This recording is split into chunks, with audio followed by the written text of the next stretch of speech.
So I think it's fairly obvious that there's a lot of things that we need to work on, evaluate personnel, evaluate consistency and performance, evaluate priority of getting your job done the right way, so that we can have a little more consistency in our performance. We didn't take advantage of opportunities when we had them in the last game, and that's certainly something that's going to catch up with you.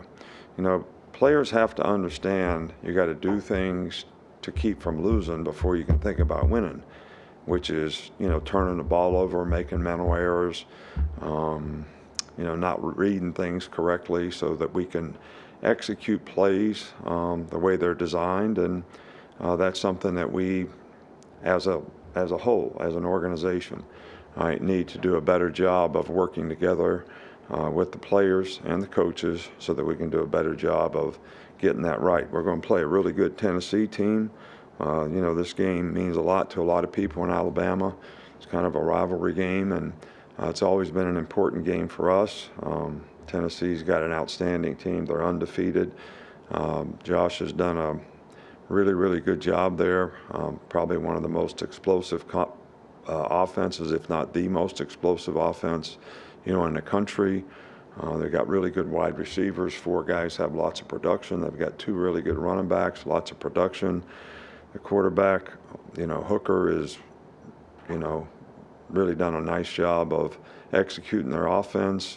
He's one of the leading pass efficiency guys in the country, as well as has the ability to extend plays and make plays with his feet. He's a very good athlete all the way around, and has had an outstanding year. Their defense is, one of the top defensive teams, especially in terms of creating negative plays and making people difficult for them to score. 17 points a game is, really good and one of the tops in the SEC. And they're always really solid with their specialists and on special teams. So this is a really, really good team, a real challenge for us. And our priority has to be, we got to get it right ourselves, and so that we do a better job of putting ourselves in positions of having a chance to be successful. And when we do that, we got to take advantage of it. How has J.C. Latham been playing at right tackle here lately, and how would you evaluate the offensive tackle play as a whole to date? I think J.C. has done a good job all year. He's a passionate guy, tries to play physical, and he's made nice improvement throughout the year. I don't think, as an offensive line as a whole, this was one of our best games. I think A&M has a really good front, and we need to do a better job overall up front to be more consistent. We make yards rushing, but how many positive plays versus negative plays? And a negative play to me means you don't gain 3 yards or more. So that consistency, we need to continue to work on. What's the latest on Bryce Young's status? Bryce is getting reevaluated today. I don't really know much. I hadn't talked to Doc, since he did that. Hopefully, we're going to try to get him ready to play this week. But this is something that, nobody can predict, how quickly this is going to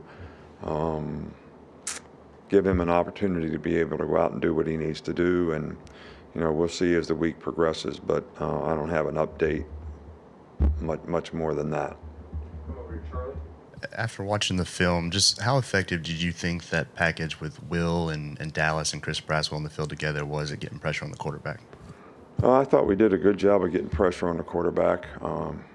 I know we had 3 sacks, but we had, probably, 10 or 12 other pressures on the quarterback.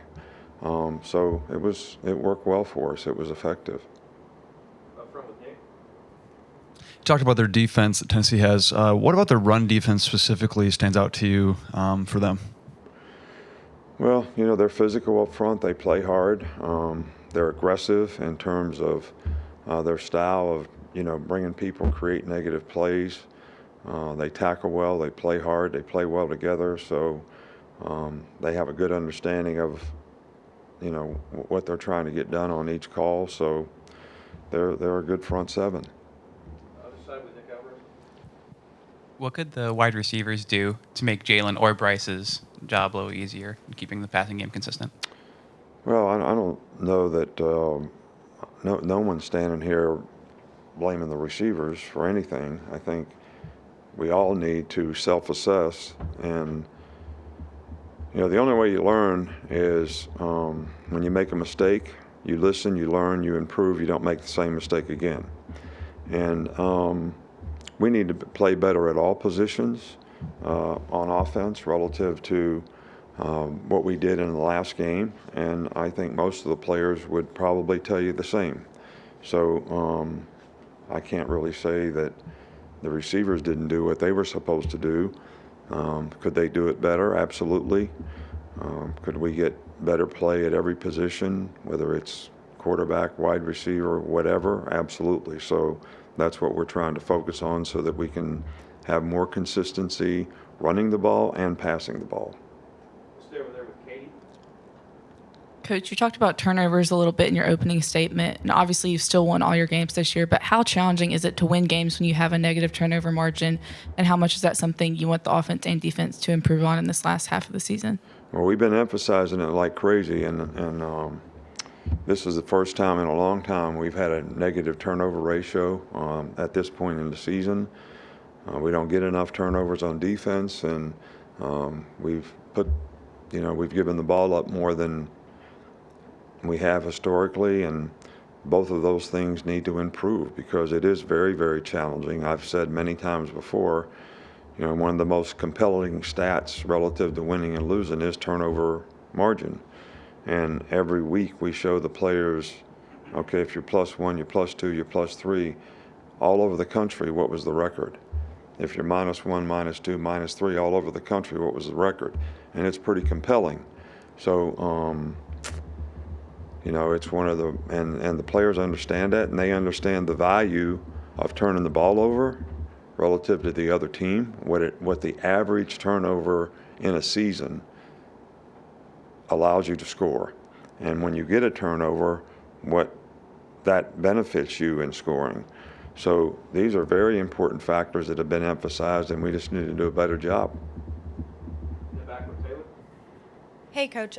You're about midway through the season. Just overall, how do you feel about your team at this point in the year?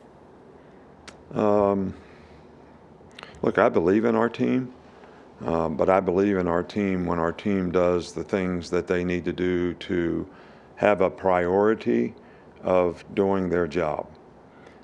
Because, everybody looks at people's flaws, and those things get exposed if you don't do things correctly. And I think the big thing that we need to do is make sure that we're doing things correctly, collectively as a group on a more consistent basis. When we do that, I think we have a very good team. When we haven't done that, we're pretty average. So it's kind of everybody's choice to try to get it right, and it's our responsibility as coaches to help them get it right. Number 11, Jalen Hurts for Tennessee. He's top 5 in the SEC in both receptions and reception touchdowns. Just what do you see from him on film, and what do you plan for him going forward? Well, he's an outstanding player. He's got really good speed. Their offense spreads people out, and they take great advantage of spreading the ball around to all their skilled players. He in particular has made a lot of big plays, which they take a lot of shots, and they've converted a lot of shots. And one of the keys to the game is not giving up big plays, and that'll be really important for us if we're going to be successful against them on defense. And we're going to not only have to guard him, but about 3 or 4 other guys that are pretty good receivers as well. 2 more, we'll wrap. Steven and then Coach, you talked about his growth before, but was there ever a moment in practice where you felt like, okay, Deontay Austin's kind of got a handle on this now? Yeah, he's been, we've been playing him all year long. I thought he played fairly well in the game this past week, and we got a lot of confidence in him. You know, he's a good competitor. He's serious about what he does. He's smart. He understands what he's supposed to do. He can run. He's a good athlete. So I'm pleased with his progress and thought he played, you know, a fairly good game especially being, you know, his first start when he had to go out there and play the whole game. So he did a really good job. You mentioned after the game that you wanted to go back and look at Jalen Melrose passing. Just what did you see that he did well, and what did you see that maybe he needs to improve on? Well, I just think Jalen played with a lot of anxiety, and I don't think, you know, he allowed himself to let his training sort of guide him and trust and believe in it so that, you know, he could have success in executing plays.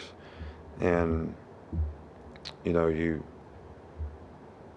can't turn the ball over and not execute plays like they're designed relative to the read of what you should and shouldn't do.